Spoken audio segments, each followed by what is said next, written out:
श्री स्वामी समर्थ। आज मी तुम्हाला एक चांगला आणि छोटीशी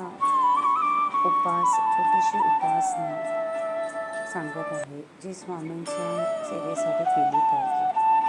रोज सकाळी उठल्यावर स्नान झाले की पहिलं मनपूर्वक नमस्कार श्री स्वामी समर्थांना करायचो।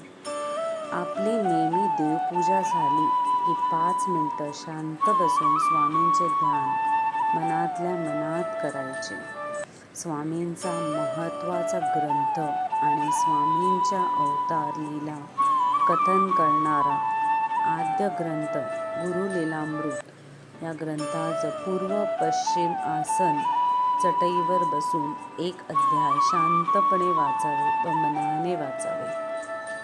सकाळी नोकरी व्यवसायाला गडबडीत संपूर्ण एक अध्याय वाचणे शक्य नसल्यास गुरुलीलामृतचे 11 श्लोक पठण केले तरी चालेल। ही महाराजांची सर्वात मोठी सेवा आहे, ती मनपूर्वक करा। जेव्हा तुम्हाला वेळ मिळेल तेव्हा ओम स्वामी ओम हा मंत्र 11 वेळा जप करा। ही छोटीशी सेवा तुम्ही करून पहा, तुमच्या आयुष्यात किती बदल घडेल तो। कधीही महाराजांची सेवा केलेली वाया जात नाही। महाराज प्रत्येक सेवेचा हिशोब ठेवतात आणि त्याचं फळ देखील चांगलं देतात। त्यामुळे मनपूर्वक करा। एका स्थानी बसून सेवा करणं शक्य नसेल तर उठता बसता चालता करा।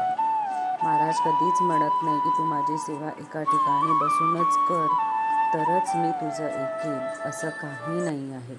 त्यामुळे जी पण सेवा आहे ती मनपूर्वक करा, आनंदाने करा, पण करा।